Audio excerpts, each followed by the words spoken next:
So I'm back in the Highlands and it's pouring rain. A good time to take advantage of the seasons. And what I mean by that is the heather is in full bloom. I want to go photograph something in amongst the heather, and my first thought is red grouse. So let's just get out of this rain into the car and go for a drive. Whoa. Oh, my girlfriend's been sitting here. Take that back. So the heather is still in bloom, and I want to go take advantage of that. It's also pouring rain outside, so it's a good day for just photographing from the car. Anyways, apologies for not having uploaded videos recently. I've been in Norway for 5-6 weeks, and I took on a job there, so that kept me quite busy, and it was pouring down rain so much as well. So every afternoon when I wanted to go out shooting, I just didn't find much time, and I was also visiting family, so that took up a lot of my time. So sorry about that, but I'm back in Scotland now, and I'm going to resume with at least a weekly video.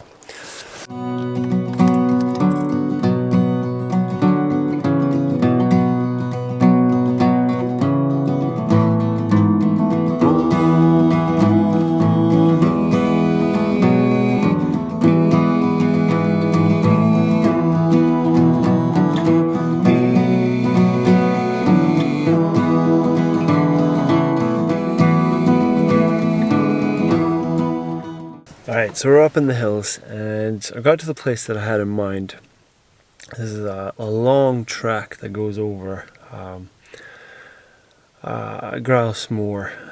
It's a large area of heather, and I'm hoping here there's going to be, I can already see there's quite a bit in bloom, and it's looking quite nice and purpley. I like some areas with even better cover though. But the idea is that I'm just going to drive along this track, listen out, stop, scan for grouse, and hopefully I can get some that are close enough to the track so I can photograph them from the car. But I don't think this looks great here. There's too much grass and stuff here. And ideally I want some high edges so that I can kind of shoot at eye level from the car, and not like here I would have to shoot down the way. Anyways, let's just drive on a little bit further and find an area that looks better that I might be able to photograph from the car, and then really start scanning and listening out, see if we can find some grouse nearby.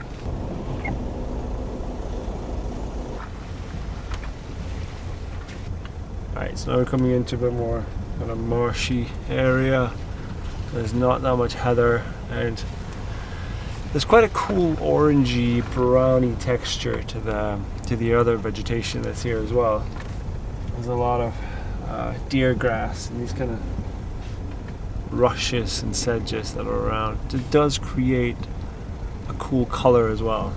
But I was really looking for the purpley heather. That's really what I wanted. But yeah, it can't be that choosy.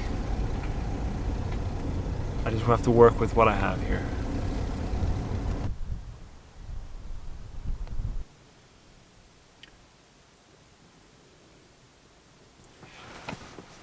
Now, unless you actually see them in flight and where they land, they can be quite tricky to spot. Very often you'll just see this little head kind of poking up in amongst the heather. And it'd be quite tricky, so it helps to just get your eye in. Once you see them, just keep looking at them, study their kind of how they look, how they move. That way you pick them up a bit easier next time. But very often though, you can just hear them calling, and you'll see them land somewhere, flying off somewhere. And that's often the best way to spot a group. But every now and then you just see from, it could even be like right in front of a place you've been looking at, all of a sudden the head just pops up and just walks around. They're so well hidden, they're so cryptic, and they're very well adapted to this environment.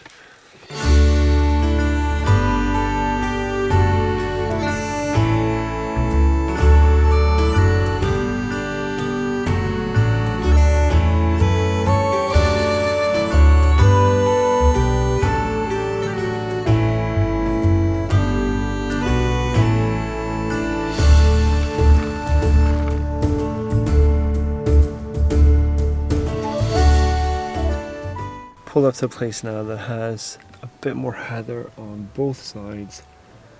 It's a lay-by, so I can sit here and not disturb any other drivers. So I'm gonna wait here for a bit, have a little bit of food, coffee, and yeah, just listen out and kestrel flying down there.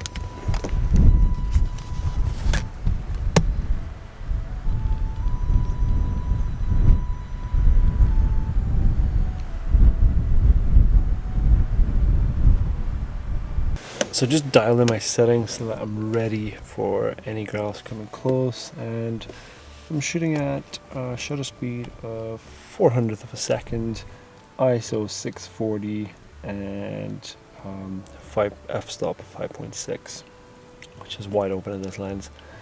And also, since I saw that kestrel, and I'm thinking also if I get grouse in flight, I set up one of my presets where I have a shutter speed of 1250th of a second. I set up C1 to be, which is one of my presets, which I've set that up to be 1250th of a second. And I got an ISO of automatic, just so that I can be able to get a flight shot of something coming by. And that automatic then is probably only going to work when the background is actually the landscape. If I have to aim the camera up at the sky, ISO automatic isn't really going to work. It's gonna underexpose the image and underexpose the bird. But that's okay. I don't really want to aim it up at the sky anyway. So it's going to be a flight shot as long as my background is the landscape.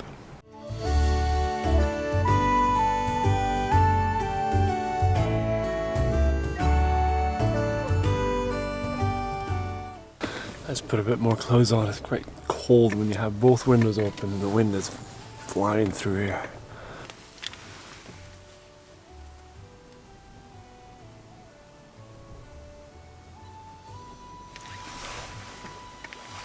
One up there. A bit far away though.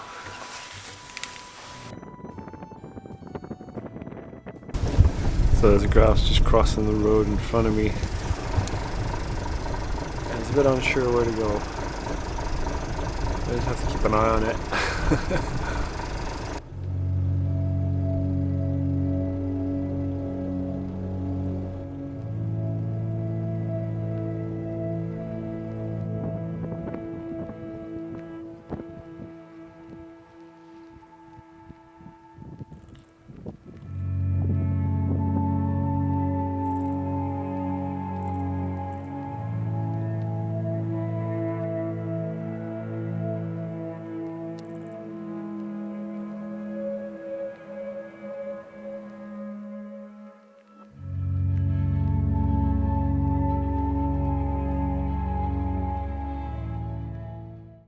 That was brilliant.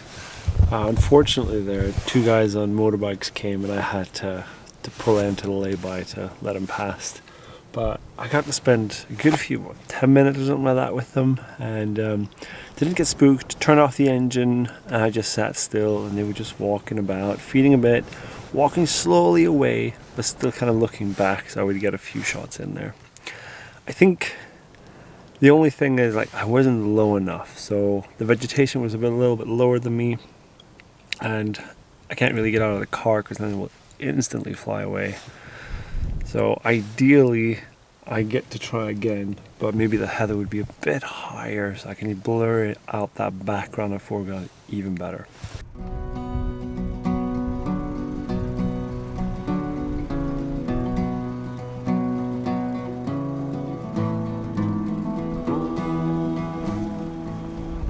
Alright, so I haven't had anything else on the way out here, or on the way to the other side of the hill. I'm getting close to the other side now, and I can see that there's just less and less heather in this area. So I'm going to find a place to turn around and head slowly back the way.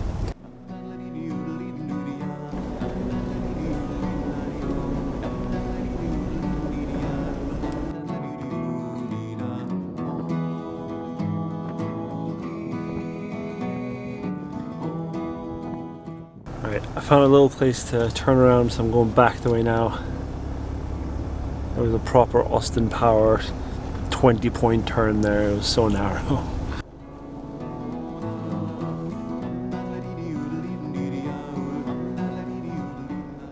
Alright, so I came back to the place where I had them earlier, and there's still a couple around.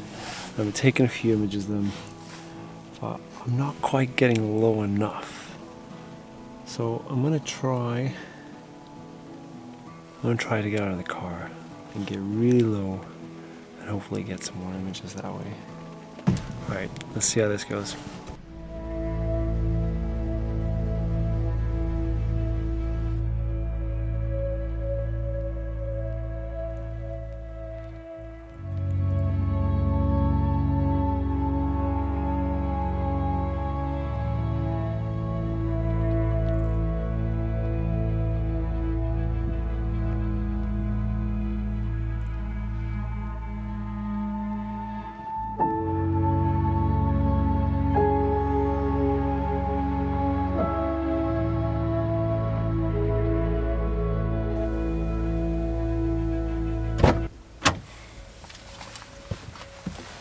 Oh, wow, alright. Well, that was good fun. Whew. I think that went quite well. I was just kind of stalking them up the side here where I seen them from the car earlier. And I'd get quite close. They'd be a little bit wary. They would start to walk a little bit away, but every now and then they would turn around. After a while, they'd start feeding again. So I'd take a few photos, but they would keep walking a little bit further and further up the hill. But I managed to get a bit closer, just really slowly, and just lying down and waiting for a long time. And towards the end there, I just lie down for about 15-20 minutes probably. And then they started just going about their normal behavior again. They started, feeding again. They started just kind of looking around. And one thing was really cool, when you're looking through the viewfinder at these birds, and if they're doing some kind of behavior, like I saw one of the grouse almost tilt to his side and then look up like that, but trying to be really well hidden, like really going far down. And that's a sign that they may have seen a bird of prey. So I immediately looked up. At first I couldn't see anything, but then I turned around. I had my cap on as well, so I turned around, and sure enough, there was 2 red kites just flying over. So really cool.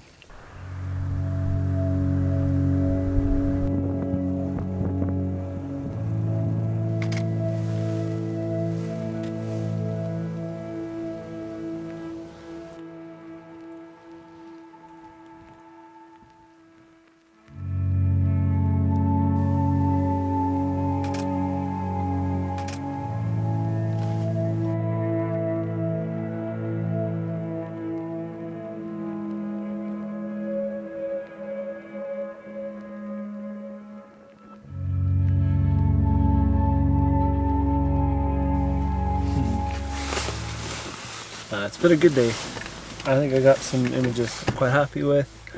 Don't have the image that I had in my mind though, with just surrounded by purple heather. Partly because this area hasn't been that good for it. It's been very patchy with heather, and even where it's been, the bloom hasn't been amazing.